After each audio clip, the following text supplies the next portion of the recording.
नमस्कार, आप देख रहे हैं हिमाचल दर्पण लाइव टीवी। हिमाचल प्रदेश के पूर्व मुख्यमंत्री वीरभद्र सिंह का 87 साल की उम्र में लंबी बीमारी के चलते निधन हो गया। पूर्व सीएम के निधन की पुष्टि इंदिरा गांधी मेडिकल कॉलेज और अस्पताल शिमला के एमएस डॉक्टर जनक राज ने की है। कांग्रेस के दिग्गज नेता अब इस दुनिया में नहीं रहे। आज सुबह 3:40 की वह दुखद घड़ी थी जब वह इस दुनिया को छोड़कर चले गए। पूर्व केंद्रीय मंत्री और हिमाचल प्रदेश के पूर्व मुख्यमंत्री थे वीरभद्र सिंह। राजनीति के अलावा वीरभद्र सिंह ने कई सामाजिक और सांस्कृतिक निकायों के साथ अपनी भागीदारी सुनिश्चित की है।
वह 8 बार विधायक, 6 बार मुख्यमंत्री और 5 बार लोकसभा में बतौर सांसद रह चुके हैं। आइए उनके जीवन पर थोड़ा प्रकाश डालते हैं। राजा वीरभद्र सिंह का जन्म 23 जून 1934 को शिमला में हुआ था। उनके पिता का नाम राजा पदम सिंह और उनकी माता का नाम शांति देवी था। उनकी स्कूली शिक्षा शिमला में हुई थी और उन्होंने स्नातक की डिग्री दिल्ली से हासिल की थी। उनका विवाह प्रतिभा सिंह के साथ संपन्न हुआ और उनके एक बेटा और 4 बेटियां हैं। वीरभद्र सिंह ने 27 साल की उम्र में राजनीति में कदम रखा था। कहा जाता है कि भारत के पूर्व प्रधानमंत्री पंडित जवाहरलाल नेहरू उन्हें राजनीति में लेके आए थे। उनके राजनीतिक जीवन की शुरुआत 1962 में लोकसभा चुनाव में निर्वाचित होने के साथ हुई। 1962 से 2007 तक वे हिमाचल प्रदेश की राज्यसभा में 7 बार सदस्य रहे। 1967, 1971, 1980 व 2009 में वह लोकसभा चुनाव में विजयी रहे। 1976-77 के दौरान वह पर्यटन और नागरिक उड्डयन मंत्रालय के सहायक मंत्री रहे। उनकी लोकप्रियता ऐसी थी कि वे 1983, 1990, 1993, 1998, 2003 और 2012 में 6 बार हिमाचल प्रदेश के मुख्यमंत्री चुने गए। राजनीति के अलावा वीरभद्र सिंह इंडो सोवियत मैत्री समिति के सदस्य भी रहे। आपको बता दें कि प्रदेश के पूर्व सीएम रहे वीरभद्र सिंह 23 अप्रैल से ही मेडिकल निगरानी में थे।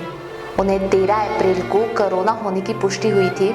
इसके बाद उन्हें मोहाली के मैक्स अस्पताल में भर्ती करवाया गया था। 23 अप्रैल को अस्पताल से छुट्टी होने के बाद शिमला आ गए थे। यहाँ आने पर उन्हें फिर से सांस लेने संबंधी दिक्कत शुरू हो गई, जिसके बाद उन्हें आईजीएमसी में एडमिट करवाया गया। उन्हें 11 जून को फिर से कोरोना संक्रमण हो गया, हालांकि फिर वह इससे उबर चुके थे। इसके बाद 5 जुलाई को हार्ट अटैक आने के बाद वीरभद्र सिंह को इंदिरा गांधी मेडिकल कॉलेज में भर्ती करवाया गया था, जिसके बाद अस्पताल में वीरभद्र सिंह की तबीयत लगातार बिगड़ती जा रही थी। इस वजह से उन्हें आईसीयू में शिफ्ट किया गया था।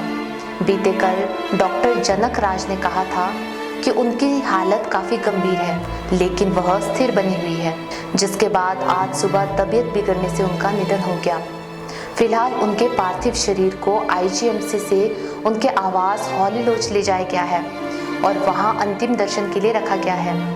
जानकारी के अनुसार सोमवार से वीरभद्र सिंह वेंटिलेटर पर थे, जहां उन्हें सांस लेने में दिक्कत आ रही थी। लेकिन इस लंबी बीमारी से वह हार गए थे और इस दुनिया को अलविदा कह गए। उनके जाने के गम में हर किसी की आंखें नम हैं। पूरे प्रदेश में शोक की लहर दौड़ रही है।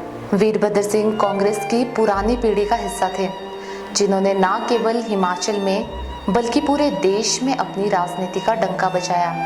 उन्होंने 50 सालों तक सिर्फ हिमाचल प्रदेश की राजनीति पर ही राज नहीं किया, बल्कि 5 दशकों से अधिक समय तक हिमाचल प्रदेश के लोगों के दिलों पर भी शासन किया।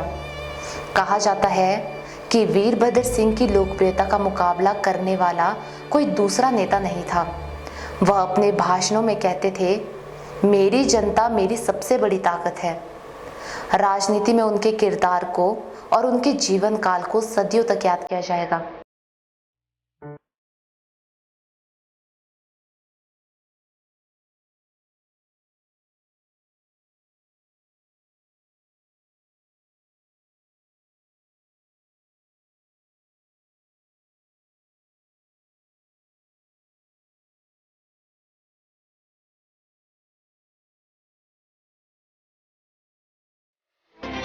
हिमाचल दर्पण लाइव टीवी